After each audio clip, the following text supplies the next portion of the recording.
Leis de Newton, comigo, professor Caio Barroso. A gente vai seguir esse roteiro, tá bom? A gente vai falar um pouquinho da inércia, ação e reação, princípio fundamental da dinâmica, o que costuma cair aí nas nossas provinhas, tá? Vamos falar depois de forças. Vamos tentar, se sobrar tempo, falar de resolver algumas questõezinhas, tá? Fazer alguns exercícios. A primeira lei de Newton, galera, proposta inicialmente, tá? Pelo Isaac Newton, né? Numa época muito parecida com a que nós estamos vivendo agora. Deixa eu sair daqui para vocês me verem. Aqui, minha filha tá chorando horrores aqui em casa, tá um circo aqui pra gente conseguir ter essa aula. Galera, minha esposa tá se desdobrando ali, todo despenteado. Vamos lá. O Newton teve uma época que a Europa, né, o mundo como um todo, sofreu com a peste negra, né, onde todas as instituições, comércio, enfim, tudo ficou fechado e todo mundo de quarentena, muito similar ao que nós estamos, né, vivenciando agora.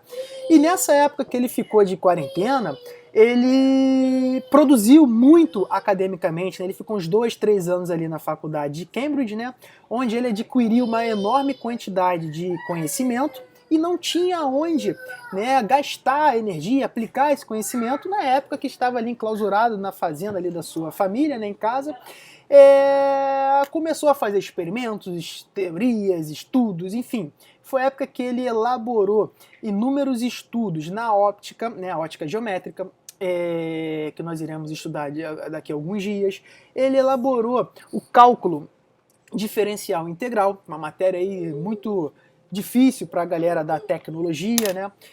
Pessoal que vier fazer engenharia, matemática, física, é uma matéria que dá muito trabalho lá na faculdade. Ele inventou, hoje é difícil você entender a matéria, imagina o cara inventar essa parada, né? Mas enfim.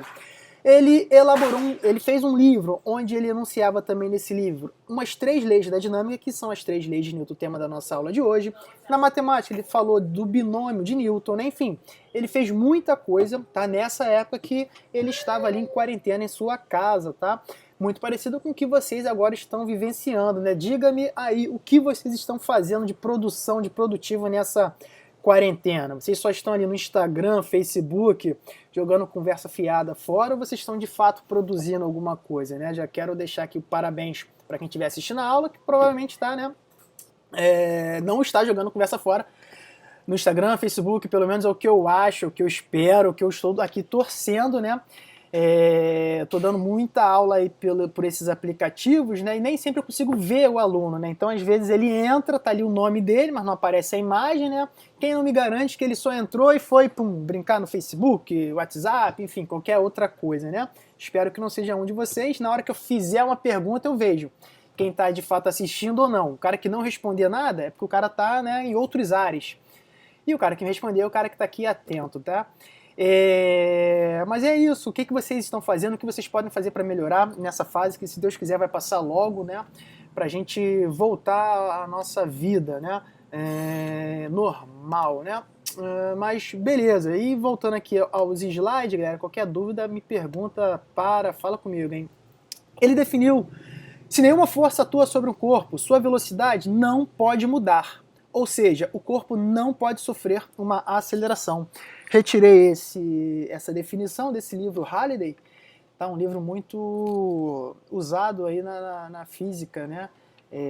Galera aí que vier fazer prova da EFON, AFA, né? IMITA, deve, né, usar esses livros aí também, né? Em outras palavras, se um corpo está em repouso, ele permanecerá em repouso. Se está em movimento retilíneo uniforme, continua com a mesma velocidade, mesmo módulo e orientação. A inércia, portanto, é uma propriedade que os corpos possuem de resistir à mudança de seu estado de movimento. Tá bom, galera? Isso aqui é muito importante, eu acho que dá pra gente entender bem, né? A inércia é uma propriedade que os corpos possuem de resistir à mudança de seu estado de movimento. Para mudar a velocidade de um corpo, a gente vai precisar o quê? Aplicar ele uma força. Turminha, depois eu vou encaminhar para vocês, tá bom? Essa apresentação aqui também de slides, a gente vê como que eu vou fazer isso. E aí, quando vocês tiverem nessa apresentação, quando vocês clicarem em links como esse, vai abrir uma páginazinha aí da internet, né, tá, com uma leitura complementar. Show de bola? Então, galera, o que a gente precisa saber da lei da inércia que cai bastante em prova? Se a gente tiver um objeto que está inicialmente em repouso, se eu tenho um objeto que está inicialmente em repouso, estou fazendo aqui rapidão para a gente não perder muito tempo, tá? Se o objeto está em repouso, ele vai continuar em repouso, tá? Então tá aqui um carinha parado, tá bom? Para que ele saia dessa posição, a gente vai precisar empurrar ele, tirar ele da sua inércia, do seu estado natural. Ao empurrar ele, né, com uma certa força, ele pode sair desse estado natural, tá bom? Então a gente vai ter a inércia atuando nessa forma, ou então se a gente tiver com um carinha que está, digamos que isso esteja em linha reta, tá? A gente está com um carinha, opa, mais ou menos aqui, que ele está com uma certa velocidade constante, tá? Velocidade constante, CTE. Esse carinha que tem uma velocidade constante, em qualquer posição aqui do espaço, o valor dessa velocidade é a mesma. Ele está, então, em movimento retilíneo e uniforme. Para que ele saia, né, desse movimento retilíneo uniforme, para que ele, sei lá, aumente a sua velocidade, ou para que essa velocidade diminua, a gente precisa impor a ele, né, uma força. Né? A gente precisa empurrar ele, ou para que a velocidade aumente, seria uma força nesse, né, sentido, ou uma força linha, né, para que a sua velocidade diminua, né, uma força no sentido contrário. Se a gente não aplicar uma força a favor ou contra o movimento, esse carinha vai continuar no movimento retilíneo uniforme, né, porque essa era a tendência natural dele. Perfeito? Então essas são as duas possíveis formas, tá, da gente trabalhar com a lei da inércia, ou carinha em repouso, ou um carinha em MRU. Tá? Na ausência de forças. Perfeito? E aí, muitas situações do cotidiano em que podemos visualizar essa propriedade da matéria. Depois vocês vão ler com calma, tá? Esses slides, né? Sem estresse, turma. Vendo aqui uma água. Porque quando estamos em um barco viking e ele anda bruscamente, sentimos nosso corpo sendo lançado para trás. Então você está aqui no barco viking, né, na hora que ele, sei lá, desce, o corpo de vocês, né, é lançado para trás, né, o barco tende a ir para um lado e vocês, né, tende a ser jogado, né, para trás, ou você está ali dentro de um carro, o carro do nada acelera, vocês, né, são jogados para trás, né, isso acontece porque o nosso corpo possui uma velocidade em relação ao solo. O barco ou o carro, né, anda, né, para frente, né, mas a tendência dos passageiros devido à inércia, né, é de ficar lá atrás onde ele estava inicialmente. Né? Então quem anda aqui é o barco. A pessoa, né, quem anda, que eu digo, quem se movimenta, né, nesse sentido, é o barco. A pessoa em si fica lá na sua posição, né, ou tenderia a ficar, a estar na sua posição inicial. Por isso que quando o barco vai, a pessoa aqui, a cabeça dela, por exemplo, né, fica, né, lançada um pouquinhozinho aqui para trás. Né? Então aqui a gente verifica o estudo, né, da inércia. Da mesma forma, se a gente estiver parado, né, e ele começar a se locomover, né, acontece isso, ou quando ele freia. Quando um carro, esse barco, viking, na hora que ele freia, a gente é lançado para frente, né, porque a tendência nossa era de estar indo, né, para frente. Do nada o barco, o carro para, quem para é ele, a gente continua o nosso estado natural, né? É por isso que nos carros a gente precisa utilizar os cintos de segurança, né? Porque o carro está a 100 por hora, do nada o carro freia, quem freia é o carro, a gente continua a 100. Então a gente seria, né, lançado à frente, e o que impede isso é o uso, né, dos cintos de segurança. Aí a gente tem, né, muitas campanhas educativas para conscientizar motoristas, isso daqui é muito legal, costuma cair muito, né, uma intertextualidade disso daqui com o dia a dia, com campanhas publicitárias e tal, nas provinhas aí do Enem, né? Quando um carro ele faz uma curva, quem faz a curva é o carro, a pessoa tende a caminhar, né, continuar o seu movimento indo aqui em linha reta. Então quando esse carro aqui vindo, né, de cá, daqui para cá, ele faz essa curva para a esquerda, né? Curva para a esquerda que eu digo do motorista, tá? O motorista gira o volante aqui para a esquerda, a pessoa tende a ser jogado para fora da curva, né? Então a pessoa tende a caminhar para a direita, tá bom? E de inércia o principal seria isso daí, tá bom? Ele falou também, ele que eu digo Newton, turma, estudou, né, corpos quando eles já estavam com a atuação de forças, tá, acontecendo ali. A gente está aqui na parte chamada de dinâmica, né, que estuda o movimento do corpo, mas o que fez com que ele entrasse em movimento. Lá na cinemática a gente estudou até então o movimento dos corpos, mas sem querer saber o que impulsionou eles, né, o que fez com que eles entrassem em movimento. E aqui ele elaborou como segunda lei o chamado princípio fundamental da dinâmica, tá? E nessa segunda lei ele disse que se a gente tivesse um corpo, e esse corpo, né, estaria sofrendo a ação de várias forças, tá? Força vai ser algo vetorial, tá, galera? Nós já estudamos vetores, né? O cara estava sofrendo a atuação de várias forças, tá? Ele disse que a gente pode somar todas essas forças, né? E o somatório de todas estas forças seria chamado de força resultante, né? E ele falou que esta força resultante era dado pela relação da massa vezes a aceleração que o corpo estava sujeito, tá bom? Essa é a segunda lei de Newton, mais chamada, né, de força resultante igual a ma, onde m é a massa do corpo e a é a aceleração resultante, tá bom? Fazendo aqui rapidão, né, galera?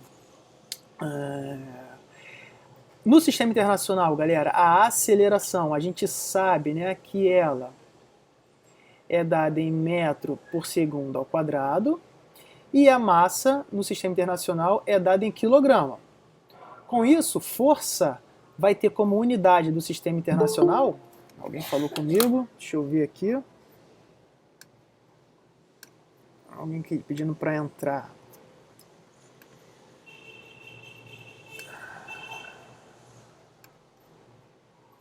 E tudo que eu fiz apagou, não acredito. Mas enfim, a gente tinha aqui força, né? Fazer aqui, força é a massa vezes a aceleração, e massa quilograma, aceleração metro por segundo ao quadrado, tá? No sistema internacional. Quando a gente pega a multiplicação de quilograma vezes metro por segundo ao quadrado, a gente tem para a força a unidade de Newton.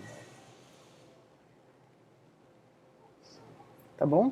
Dado pela letrazinha N no SI. Tá bom? Então, no sistema internacional, força é o Newton, que é o quilograma, vezes metro por segundo ao quadrado.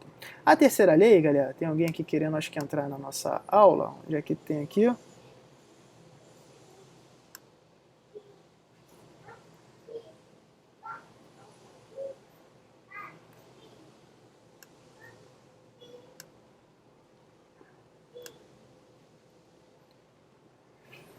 Tinha alguém querendo entrar? Assim, vi que tocou aqui, mas não estou vendo mais ninguém.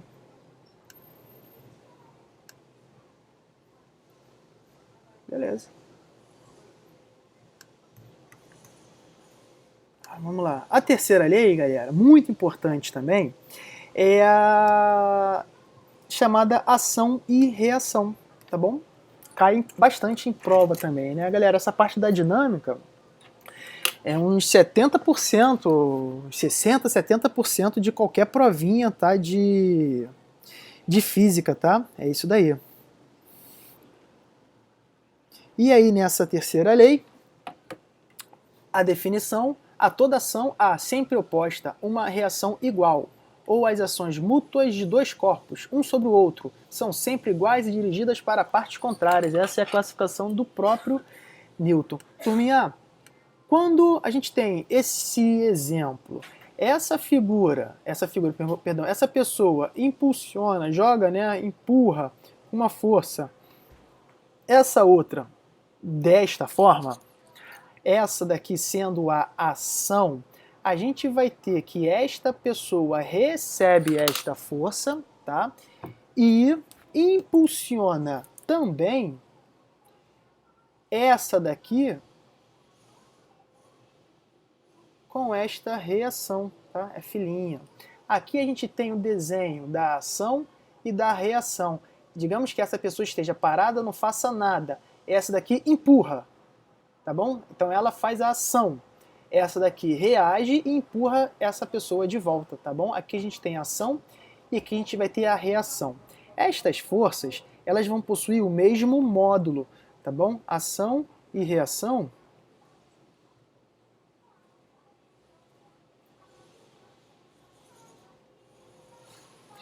tem o mesmo módulo. O que é o mesmo módulo? O mesmo valor. Se esse aqui vale 10 newtons, esse aqui também vale 10 newtons, tá? O módulo é o mesmo. Não se esquecendo que possuem sentidos contrários, tá? Se uma é da esquerda para a direita, a outra vai ter a mesma direção, né, horizontal, mas o sentido direita para a esquerda, tá? Eles vão possuir o mesmo módulo, tá? E o que a gente precisa saber, atuam em corpos distintos.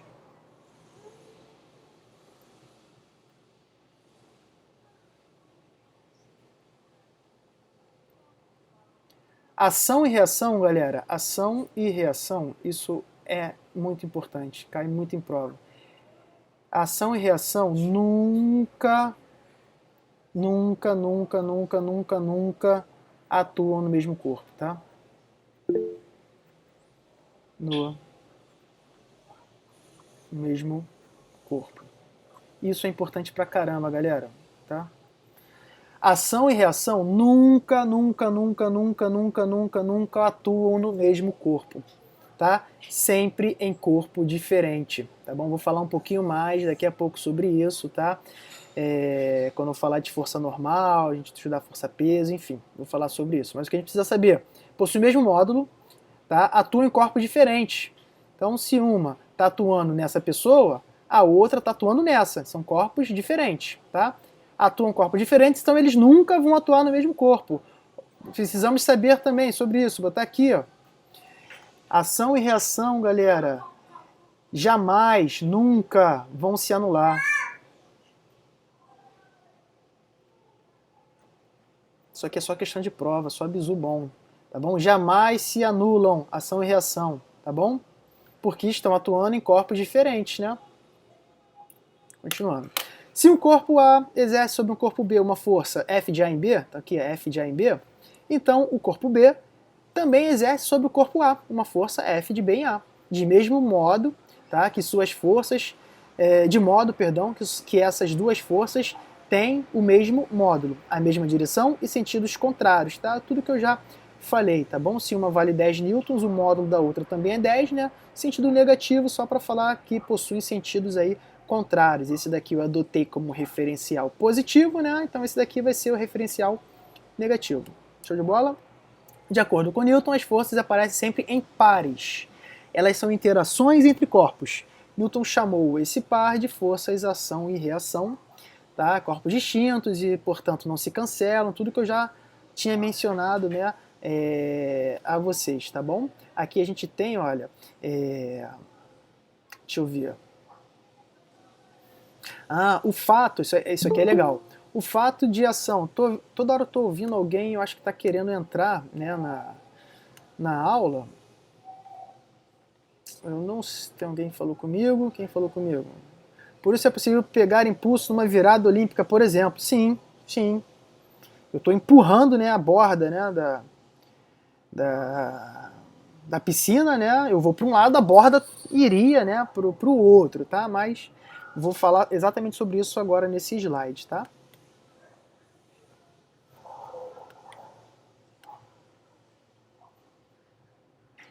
Ó, o fato... Ué, o que eu fiz? Oh, meu Deus. Vamos lá. O fato de ação e reação terem o mesmo módulo, tá, não significa que elas terão o mesmo efeito. Isto é, não significa que necessariamente produzirão a mesma aceleração, pois a aceleração de cada corpo vai depender da sua massa. Né? Depois cliquem aqui. Galera, ação e reação envolvendo corpos de massas diferentes. Aqui a gente tem, olha, um corpo A, um corpo B. Esse carinha tem uma certa massa, esse carinha vai ter uma outra, né, massa. O que a gente verifica? Digamos que essa força tenha, tá, um valor de 10 newtons. Essa daqui, por ser a reação, né, vai ter um módulo também de 10 newtons. Mas digamos que esse carinha ele tenha uma massa de, sei lá, 5 quilogramas. Digamos que esse carinha tenha uma massa de 2 quilogramas. Vocês concordam que se a gente olhar só para esse carinha da esquerda inicialmente, ó, só para esse carinha da esquerda inicialmente aqui, a gente teria um corpo A, né, com 2 kg, sofrendo a ação de uma força de 10 newtons. A gente conseguiria achar a aceleração dele. Já que não tem nenhuma outra força atuando nele, essa força é a força resultante, né? E a gente sabe que a força resultante é massa vezes a aceleração, e 10 newtons seria igual a 5 vezes A, né? E nós acharíamos uma aceleração de 2 metros por segundo ao quadrado, né? 10 por 5, 2 metros por segundo ao quadrado. A aceleração desse. Se a gente olhar agora para o corpo B, apenas para o corpo B, eu teria um corpo B com os mesmos 10 newtons, né? Não tenho nenhuma outra força atuando nele, então essa é a força resultante. Pela segunda lei de Newton, F é igual a ma, eu tenho que 10 newtons vai ser igual a massa dele de 2 kg vezes uma aceleração, e esta aceleração equivale a 5 metros por segundo ao quadrado, né? Vejam que a aceleração do A é diferente da aceleração do B. O B, por ser, né, menos pesado, né, por ser mais leve, a gente consegue, com esta força, impulsionar ele com uma maior intensidade. Tá bom? Apesar, o que eu quero falar aqui, ó, apesar da força, ação e reação terem o mesmo módulo, tá? Mas isso não quer dizer que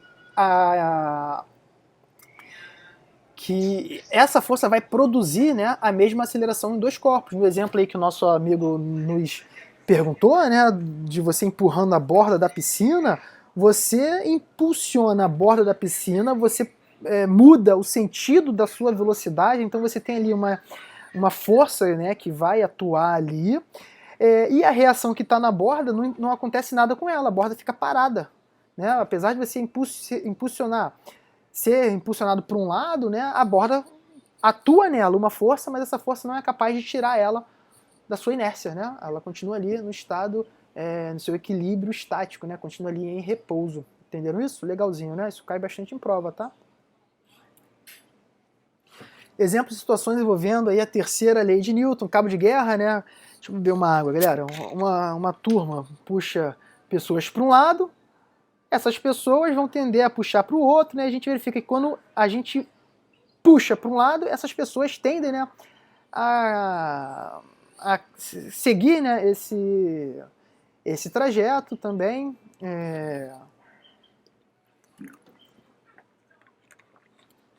Aqui, exemplo de situações envolvendo a terceira lei de Newton, um garotinho empurrando o carrinho com uma força F, carrinho reage, empurra o garoto para o outro lado com uma força menos F, né? Ou F em módulo, né? Qual é a relação do atrito do solo com o movimento do carrinho? Mais tarde eu comento sobre isso daí, mas quem já tiver estudado essa matéria já passa a pensar, né, um pouquinho sobre isso. Ainda na terceira lei de Newton, galera, a gente tem aqui, né, um foguete, tá bom? Que vai ser impulsionado para cima, né, através da expansão, né, feita ali na turbina desse foguete, né, que a gente tem gases sendo lançados aqui para baixo, né? Então os gases são lançados aqui para baixo, impulsionando por reação o foguete assim para cima, né? Legalzinho, né? Mais uma interação aí da terceira lei de Newton, ação e reação. A gente tem ação, reação, né? Enfim. Alguém aí pediu para entrar na sala, Permitir, Thaís Furtado. Galerinha, daqui a pouquinho eu vou parar de deixar vocês entrarem na aula, beleza?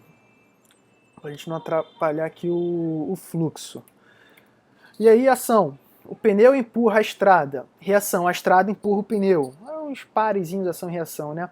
O foguete empurra o gás empurra o foguete. O homem puxa a mola puxa o homem. Enfim, alguns exemplos, né? A terra puxa a bola puxa a terra. Isso daqui é legal. Isso daqui... quando a gente está no nosso planeta Terra, né? Nosso planeta Terra... mais ou menos, a gente tem aqui determinado objeto, que tem massa e tal, é atraído pela força-peso, né? A gente vai ter aqui, galera, a atuação desse carinha da força-peso, né? Só que a gente só estuda a atuação da força-peso na Terra, quer dizer, a força-peso, né, jogando o objeto para o centro do nosso planeta Terra, né?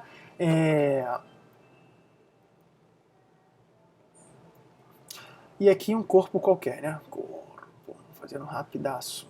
Turma, essa é a ação, tá? Que surge nesse carinha por ele ter massa e está numa região que possui um campo gravitacional, tá bom? Essa é a ação. Só que a Terra, ela sente também o efeito da reação, tá? P e pelinha, ação e reação. O objeto cai em direção à Terra e a Terra cai em direção ao objeto, tá bom? Na Terra, galera, ocorre também lá, né, no seu centro de gravidade, todas as reações das forças pesos de todos os objetos existentes em seu campo gravitacional, tá bom? Aqui está a ação, aqui está a reação. Vejam, atuam em corpos diferentes, tá bom? Mas professor, pô, o corpo cai na Terra. Por que a Terra não se movimenta indo em direção ao corpo? Galera, vamos pensar um pouco. Essa força está atuando num planeta. Imaginem a massa, né, desse carinha. Essa força não é capaz de locomover, né, esse planeta. Lembre da relação força é o que? Resultante, né, é massa vezes a aceleração. Apesar da gente ter a força atuando, a aceleração pode ter vários valores em decorrência da massa, né? Acabamos de ver isso. E outra coisa também, esse planeta, né, ele possui inúmeros objetos, né,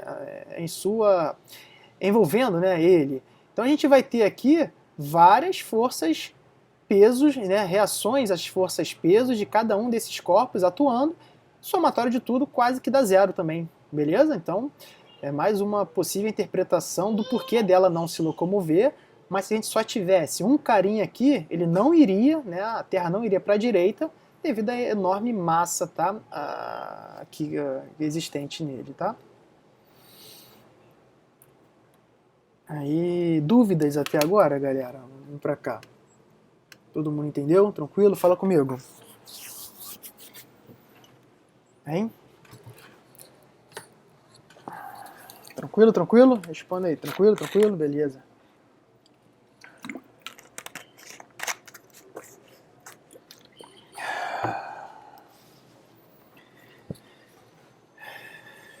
Então, continuando.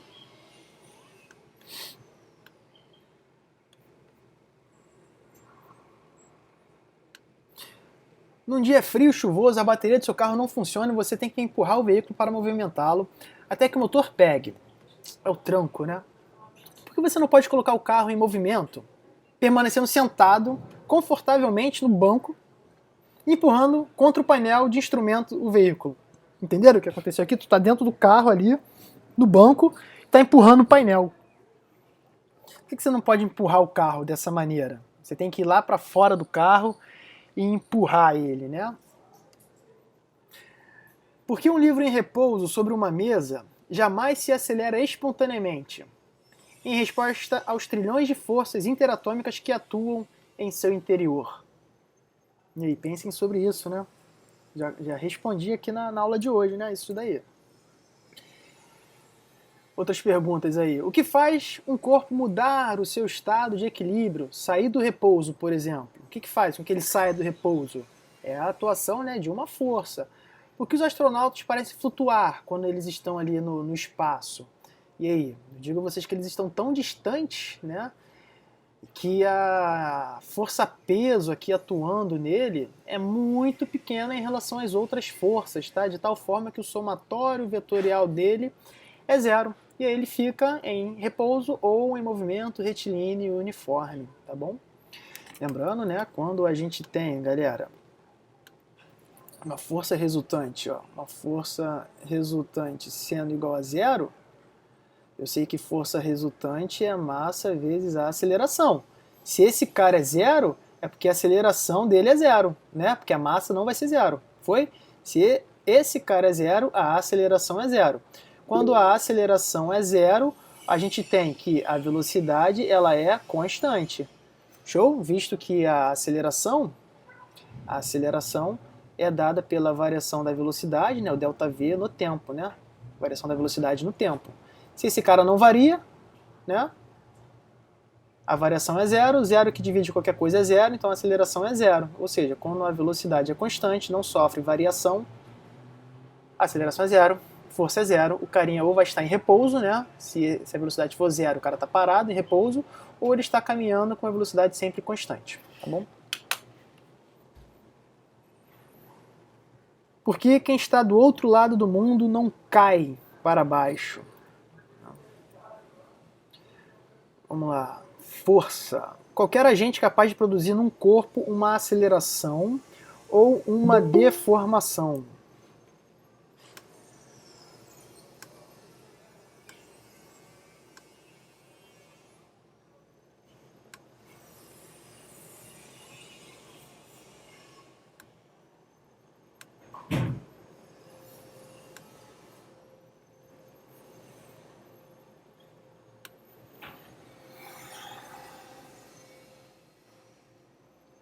Onde estão as forças? Elas estão presentes em todas as situações cotidianas, até mesmo onde você nem imagina. Sempre é um tipo de força envolvida num certo fenômeno. Aí a gente tem a figura de um dinamômetro, tá bom? Que é um instrumento utilizado, tá, para medir forças, tá bom? Aqui a gente vai nesse gancho colocar um objeto, tá? Ou fazer a força, ou enfim, colocar um objeto que vai impulsionar esse carinha para baixo, né? Aqui dentro existe uma mola que vai sofrer uma certa deformação, e à medida que ela se deforma, tá, a gente vai ter aqui a leitura da escala, tá bom? Para aquela força envolvida. A gente tem algumas forças que são chamadas de forças fundamentais da natureza, tá? Que são ao número de 4, tá bom?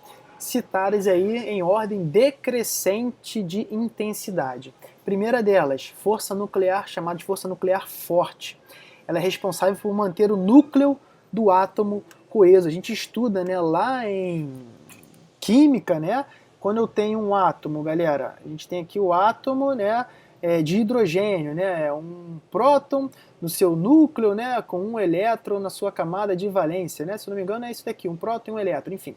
Quando a gente pega o hidrogênio, né, a gente vai ter, se eu não me engano, 2 prótons, né, no seu núcleo ali, com 1 ou 2 elétrons na camada de valência. Isso aqui eu confesso que agora deu branco, não lembro. Mas quando a gente olha aqui o núcleo atômico, a gente vai ter 2 prótons, né, que estão coesos numa região.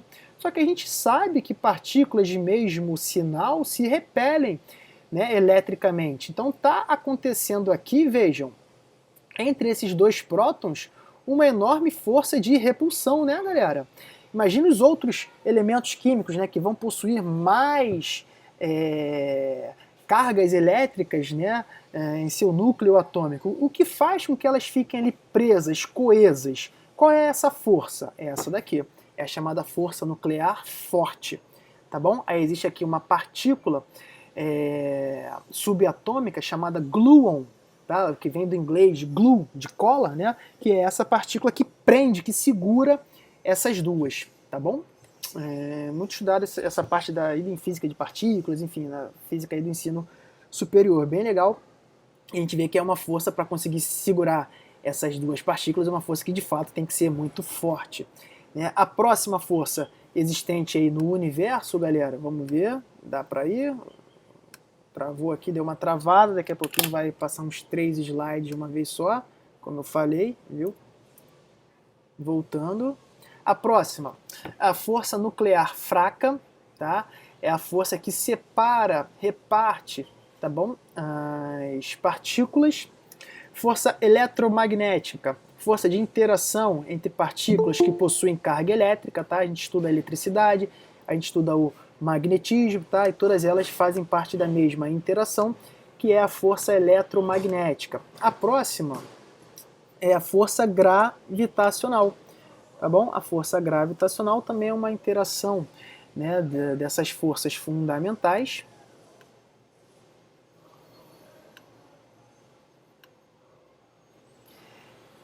E ela atua em corpos que possuem massa, tá? Existe um ramo da física, alguns físicos que tentam juntar todas estas forças, tá? Que são de naturezas diferentes como uma só, é a teoria da unificação. O Einstein foi um dos caras que tentou fazer isso daí, criar uma só teoria que unificasse todas estas forças existentes na natureza, tá bom? Classificação dessas forças. A gente possui forças de contato, são forças que surgem no contato entre dois corpos, tá? Aqui a gente tem, por exemplo, um carinha que está puxando, né, um ônibus através dessa corda, tá bom? A gente tem aqui o atrito, né, que está surgindo nele ao empurrar o chão, né?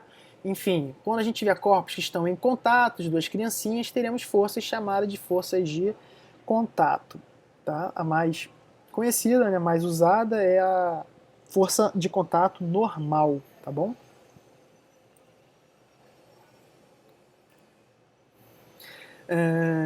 Aqui a gente tem forças de campo.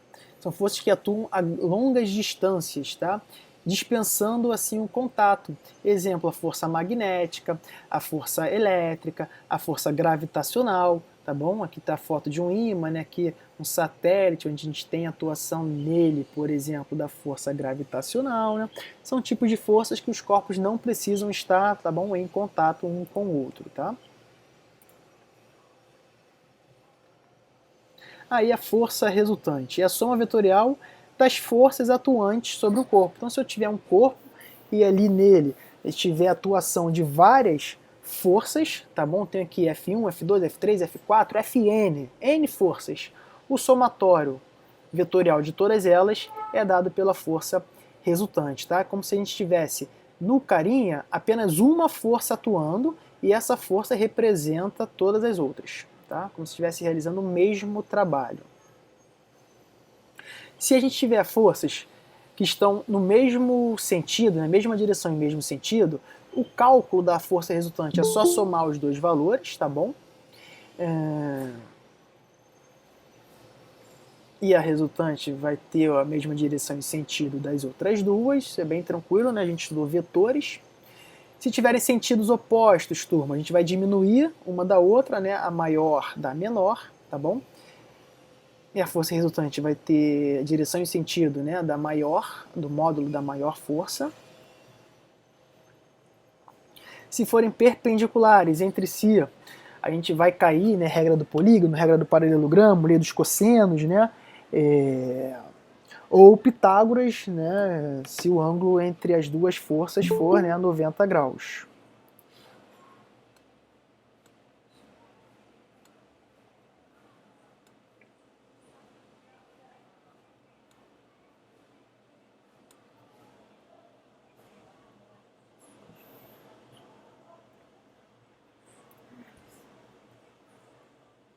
Aqui o cálculo desce pela regra do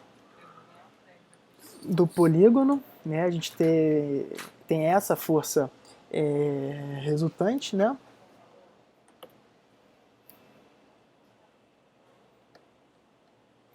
Vamos estudar um pouquinho mais do princípio fundamental da dinâmica.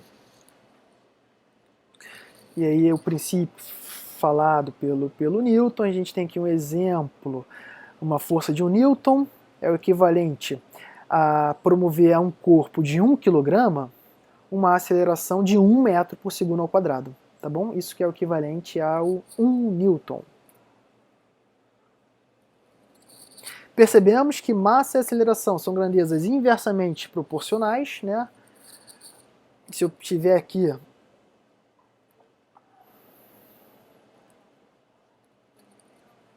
a força que a mão exerce na caixa, está aqui. 2 vezes a força vai produzir uma aceleração 2 vezes maior. 2 vezes a força sobre uma massa 2 vezes maior vai produzir o que a gente tinha aqui inicialmente. Foi?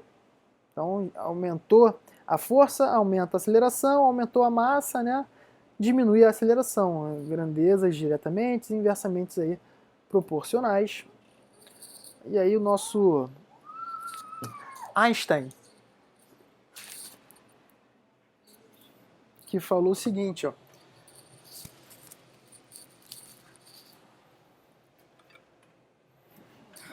Quando o Newton fez o livro dele falando sobre as 3 leis, o livro era os Principia, né, o nome do livro, né? A gente tinha uma distinção entre massa inercial e massa gravitacional, tá bom?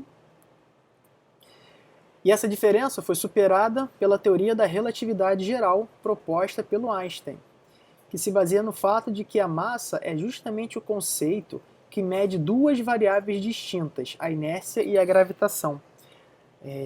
Lá quando a gente foi estudar, né, a gravitação dos corpos, a gente tem ali uma certa quantidade, né, a gente tem uma massa ali, e aqui, quando a gente está estudando o corpo, aqui, força-peso, a gente tem outra, né, ou seja, a gente tem ali a força-peso, cadê a caneta? Aqui. A gente tem a força-peso, né, que é dada pela massa vezes a gravidade. É quando a gente tiver 2 corpos que possuem massas M1 e M2 no espaço, né, atua entre eles uma interação de atração, né, e essa força gravitacional ela pode ser dada pela relação Gzão, 6,67 vezes 10 a menos 11, né, massa de um corpo vezes a massa do outro corpo, que divide a distância que os separam ao quadrado, né. Essa força aqui pode ser calculada dessa forma, né, pela lei da gravitação universal proposta pelo Newton, e temos essa força-peso aqui, que pode ser achada aqui na multiplicação da massa vezes a gravidade. Aqui a gente tem uma certa massa, aqui a gente vai ter uma outra, né? É que essa seria a diferença da massa inercial da massa gravitacional. E o Einstein disse que elas são iguais, tá bom? A massa inercial ou a massa gravitacional são iguais. Algumas forças importantes, tá? Força-peso, ó. Todos nós estamos presos ao chão por causa da existência de uma força de atração do campo gravitacional da Terra que nos puxa na vertical para baixo, né, através da gravidade, da aceleração da gravidade. O peso é uma força de campo, tá? Atua em longas distâncias, né, que atua no campo gravitacional de um corpo celeste, que tem sempre o sentido de aproximar o objeto que está sendo atraído para o centro desse corpo. Aqui a gente tem uma mola. Ao prender na extremidade dessa mola um objeto, né, que possui uma certa massa, ao soltar, né, a mola se enlonga, né? A gente verifica ali o surgimento dessa força-peso, que vai ser dado pela massa vezes a gravidade. Essa força é muito importante, tá bom? Aqui pra gente. A gente precisa lembrar que essa força-peso ela vai ser sempre vertical para baixo em relação à Terra. Então, se a gente estiver aqui na horizontal, força-peso, vertical para baixo. Se eu estiver no plano inclinado, que cai bastante, força-peso vai ser o quê? Vertical para baixo. Tá bom? Sempre, força-peso é vertical para baixo, não importa como o objeto esteja, tá? Sempre força-peso vertical para baixo. Tá bom? Força também muito importante, como eu comentei ainda há pouco, a força normal, tá? Que é uma força de contato, tá? Chamada de reação, tá? Normal. Mas essa força normal, ela não é a reação da força peso, tá, galera? Ela é a reação que a superfície exerce no corpo a ela apoiado. Se eu tiver aqui, por exemplo, uma mesa, opa, aqui, uma mesa, eu tenho uma mesa. Sobre a mesa eu vou ter um bloquinho, né? O bloquinho, eu sei que ele tem uma força-peso, que joga ele para baixo. Só que ele não cai, né? Por que ele não cai? Porque ele está aqui em contato com a mesa, né? Surge então alguma força que tem que anular peso, né? Porque se só existisse a força-peso aqui, ele teria que cair. Essa seria a força resultante, ele tem massa, teríamos uma aceleração. Então surge aqui uma força que anula a peso, né? Se a peso aqui é vertical para baixo, a gente tem que ter uma força vertical para cima de mesmo módulo para anular a força peso, tá bom? Aí essas duas se anulam. Essa normal só surgiu porque o objeto, galera, ele estava em contato com a mesa. Se não existisse a mesa, não existiria a normal, a gente teria apenas a força-peso, o carinha iria cair, né, em queda livre. Foi? Vejam que essas duas se anularam, tá? Essas duas se anulando justifica, tá, que elas não conjugam par ação e reação. Falei no início dos slides. Ação e reação nunca se anulam, tá? Como elas se anulam, elas não são ação e reação. Mas, professor, então cadê a ação e reação delas? Galera, a normal é a reação que o piso, né, que o solo, a superfície faz, tá? Reage com o corpo. Então, se aqui está a normal do piso em relação ao corpo, a reação estaria, né, aqui na superfície direcionada para baixo, tá bom? A gente tem normal, ação e reação. Foi? O solo, a superfície, empurra o objeto para cima, o objeto empurra a superfície para baixo, ação e reação. E a força-peso vai estar lá no núcleo da Terra, direcionado para cima, tá bom? Então, ação e reação da força-peso, ação e reação da normal. Beleza? O que a gente precisa se atentar aqui é que a normal, ela sempre vai formar um ângulo de 90 graus com a superfície. Se ela forma um ângulo sempre de 90 graus, quando a gente estiver num plano inclinado, ela vai fazer aqui, galera, 90 graus, tá bom? E ela vai estar aqui direcionada dessa forma, formando 90 graus com a superfície de contato. Show de bola?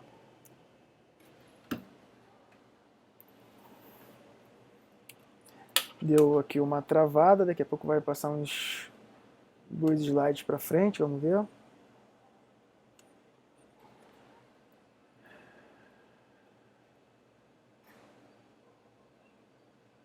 Aqui ainda dá normal, sempre perpendicular, tá bom? Ao plano de apoio, então se a gente estiver na horizontal é assim, inclinado é assim, vertical, vejam, é assim. Tem um problema muito legal que fala sobre o normal, num livro, se eu não me engano, é no Ramalho. A gente tem um carrinho, o carrinho está caminhando para a direita, com um bloco em cima, e o bloco não cai, né? E a gente vai ter esse estudozinho aqui, ó, normal, vai ter essa representação, tá bom? Tá lá no finalzinho da dinâmica, lá no Ramalho, Fundamentos da Física. Força de tração é a força aplicada pelos fios, cordas, tirantes, cabos, para puxar, tá, um certo corpo, tá bom?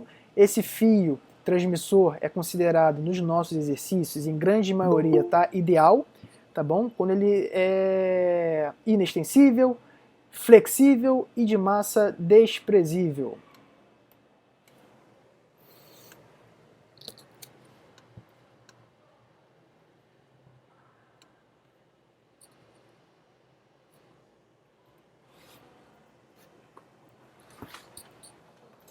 Aqui veja o questionamento que eu fiz da ação e reação. Olha lá, onde está a força-peso, onde está a normal, onde está a reação anormal.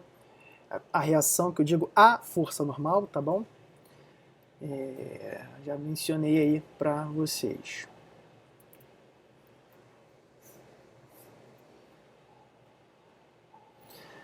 Ó, o peso é uma força de campo, né? E a normal é uma força de contato. Foi?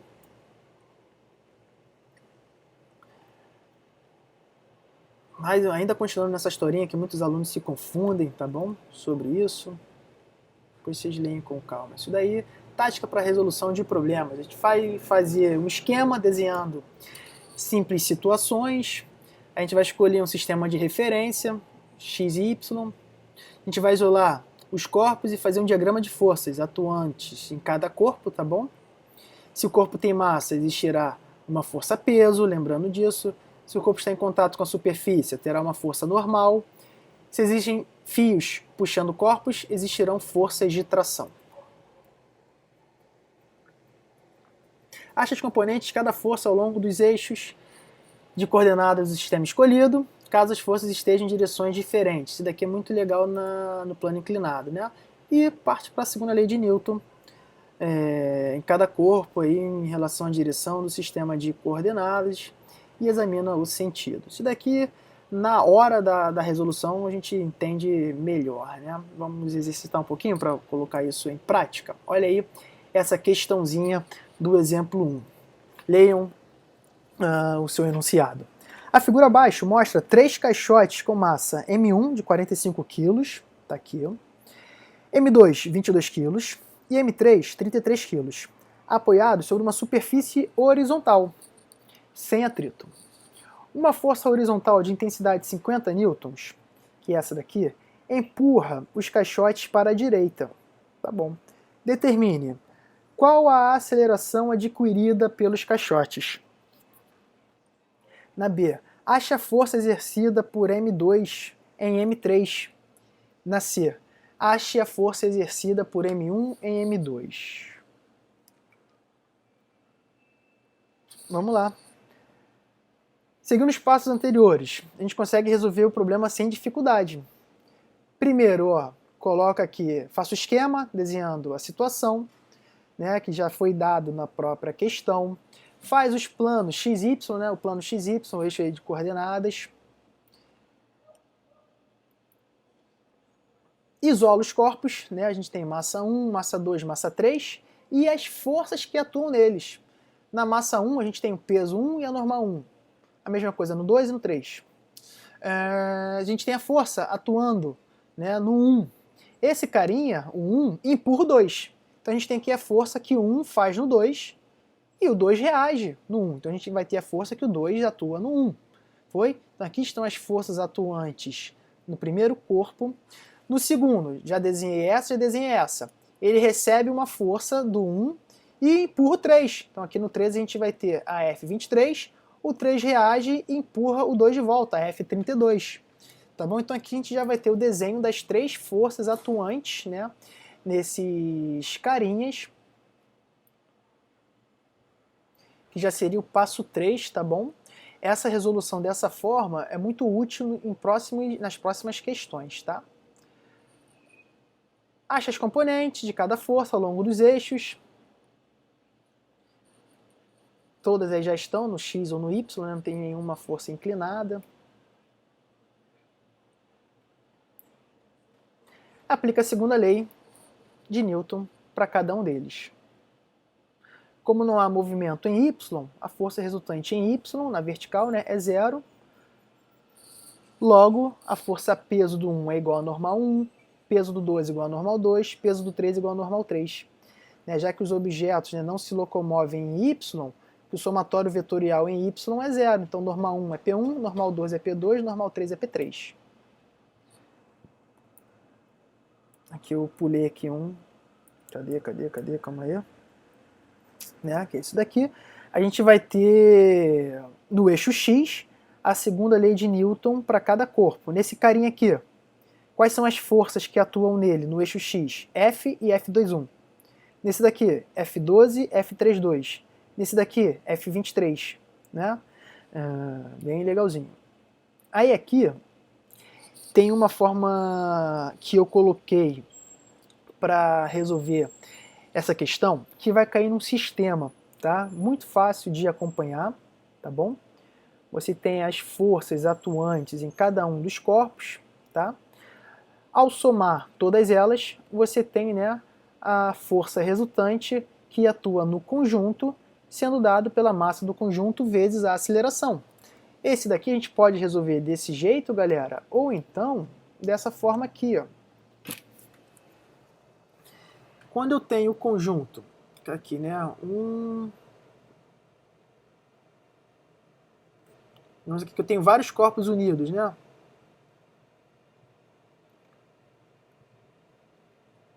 Eu tenho M1, M2, M3. E eu tenho a força F atuando nele. Eu posso imaginar todo esse corpo aqui, ao invés de ser dividido em 3 pequenos corpos, como se tudo isso daqui fosse um carinha só. Então a gente vai ter aqui um carinha só, que tem uma massa que é dado por M1 mais M2 mais M3. Nossa senhora, deu uma travada aqui, um bug. Né? E está sofrendo a ação dessa força F. É isso que a gente vai ter. E a força resultante fica sendo igual a massa vezes a aceleração, onde essa massa é o somatório da massa dos 3 carinhas. Dessa forma, eu tenho o valor dessa força, eu tenho o valor da massa, acabei de descobrir a aceleração. Só que essa aceleração, ela está atuando em todo o conjunto. Se ela está atuando em todo o conjunto, ela está atuando nesse carinha, ela está atuando nesse carinha, no M2, e ela também está atuando nesse carinha. A aceleração do 1, a aceleração do 2 e a aceleração do 3, ela vale o mesmo A que nós achamos aqui para o conjunto. Show? Logo, se eu quiser agora só olhar para o carinha 1, só o carinha 1, eu sei que atua nele uma força para cá, F. Eu sei que ele tem uma aceleração que a gente acabou de achar, e ele reage, né, para uma outra força aqui. Acabamos de trabalhar com ele. Acabei de descobrir essa força que é F, que o 2 atua no 1. Entenderam dessa forma? Uma outra forma também de pensar, né, nesse exercício.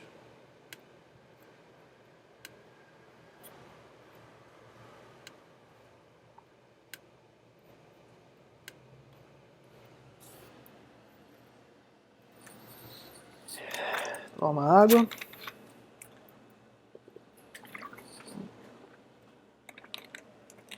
Colocando os números nessas letras aí, a massa 1, 45, massa 2, 22, massa 3, 33, força 50, acharemos a aceleração de valor igual a meio, né, metro por segundo ao quadrado, e essa aceleração atua nos 3 corpos.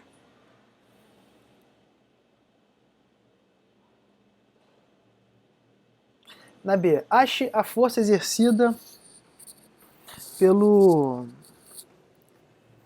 M2 em M3, né? Eu tenho que o M2, né, F23, né, é dada pela a única força atuante no corpo 3, né? Então ela é a força resultante, né? Quando a gente estiver aqui, vou ter aqui os corpos, né? Os corpos 1, 2, 3, por exemplo, né?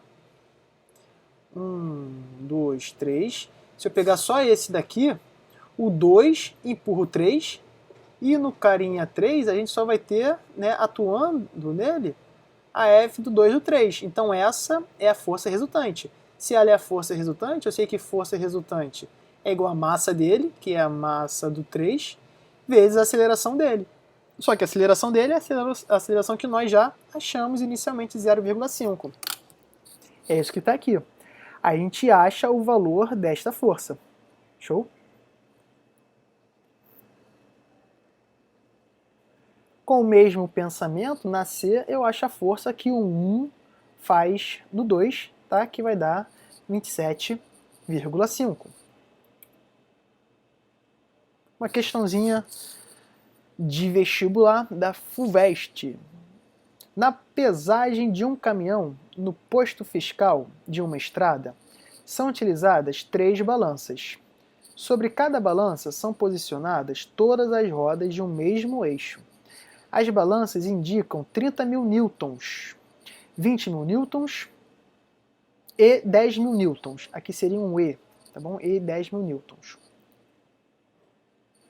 Beleza. A partir desse procedimento é possível concluir que o peso desse caminhão vale quanto? Como é que a gente resolveria essa questão?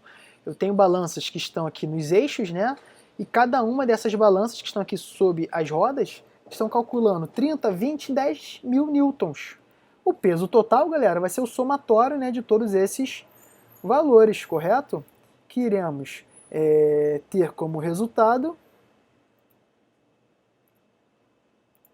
60.000 newtons, tá? Algo bem legal que pode cair em alguma questãozinha, uma balança, tá? Ela não vai estar medindo a nossa força-peso, tá? Uma balança, ela mede a normal, tá bom? Lembrem-se disso, a balança ela vai medir a normal atuante ali entre o objeto e a superfície dela, tá? Aqui a gente tem a força normal 1, força normal 2 e a força normal 3, né, atuante aí no corpo.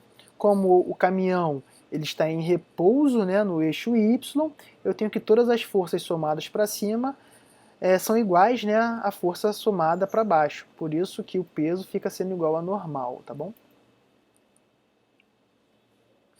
Mais um exemplo, galera. Suponha que um comerciante inescrupuloso aumente o valor assinalado pela sua balança, empurrando sorrateiramente, o prato para baixo com uma força F de módulo 5 newtons, na direção e sentido indicados na figura. Essa prática, ele consegue fazer que uma mercadoria de massa 1,5 kg seja medida por essa balança como se tivesse massa de... E aí? O que vocês acham? A gente tem aqui uma balança, só que o carinha de alguma forma conseguiu jogar esse prato, né, um pouquinho mais para baixo, fazendo que ao invés da balança começar do 0, ela está começando do 5 newtons, tá bom?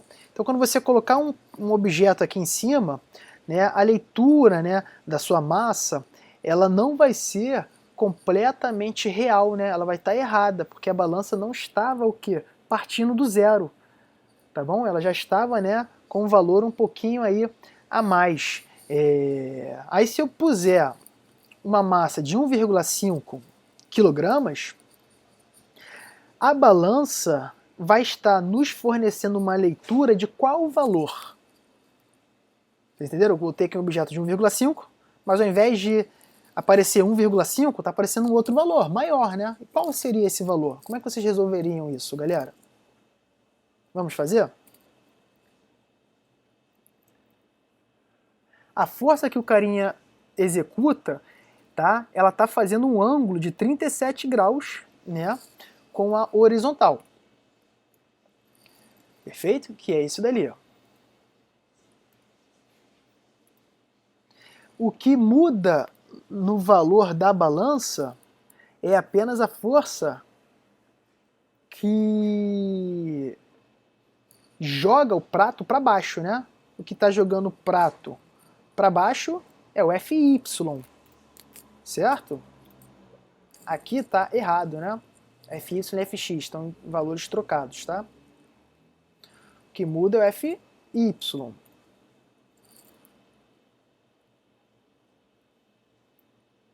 Que é ela que faz com que mude o valor da balança. E ali pelo triângulozinho retângulo, né? A gente consegue... Deixa eu voltar aqui, ó. Calma aí. Eu sei que o seno de 30, né? Seno de 30, cateto oposto sobre hipotenusa. Então, o seno de 37 é Fx sobre F. Só que aqui lembrando que vai ser o Fy, tá? Então, o seno de 37 é o Fy sobre F.